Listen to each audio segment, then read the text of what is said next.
Hala. Hello mga Yung kamanay, aking ito papaya nga po ay pala tumba yung na. bagyong uwan. Ayan, ngayon lang po ako nakapag-upload kasi nandito na po ako sa Laguna.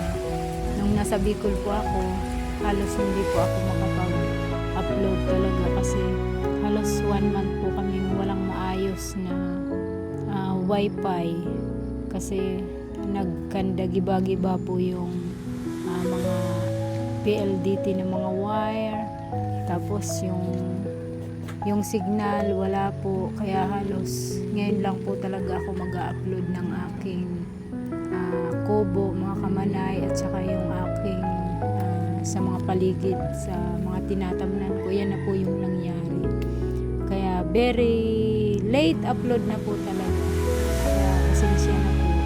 Ngayon ko lang kayo na update dahil ngayon lang po ako nakauwi ng ngayon po nakapag-upload na ako. Pagpasensya na po, late na po, pero yan na po ang nangyari sa aking bahay ko po.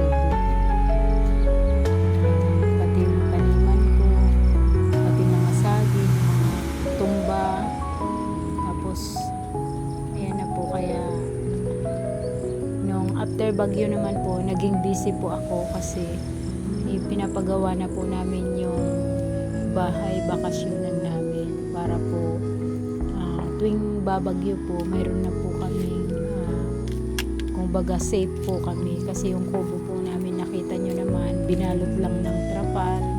Talagang nung bumabagyo, nakakatakot, talagang doble-doble yun. Nilagyan ko ng kurtina, nilagyan ko ng trapal, tapos kung ano-ano na lang na hindi kami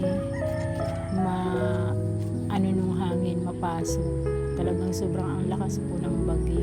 Kaya makikita nyo naman po sa mga puno, talagang siya, saging, nagkanda-tumba dahil sa sobrang lakas ng uwang na bagyo. Pag po, ipapakita ko sa inyo yung aking bahay na pinapagawa, at saka yung kubo namin, medyo may mga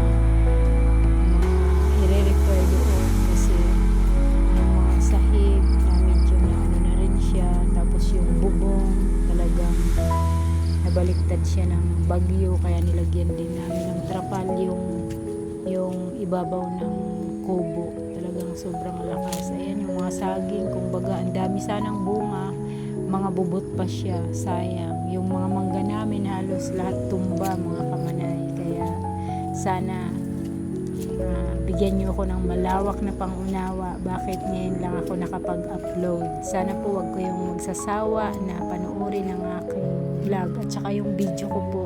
Talagang yan lang ang mga na-adapt nung aking cellphone kasi halos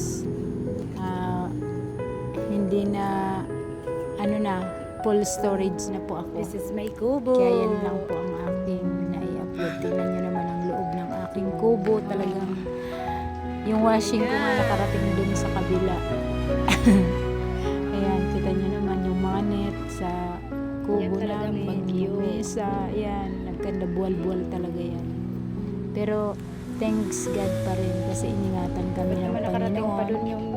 Okay lang yung mga yan, material lang yan, napapalitan. Pero yung buhay, pag yun na nawala, mahirap na. Tingnan nyo yung papaya ko na lagi ko Si Sai gustong sinasama maggulay, sa video. papaya.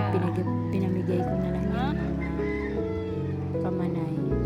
Ayan. Ayan ang tsura ng Thank you, aking Lord, kubo. dahil Para siyang nakasando na lang. Sana po huwag kayong magsasawang like and subscribe ang aking vlog. Maraming salamat po. God bless us all. I love you all.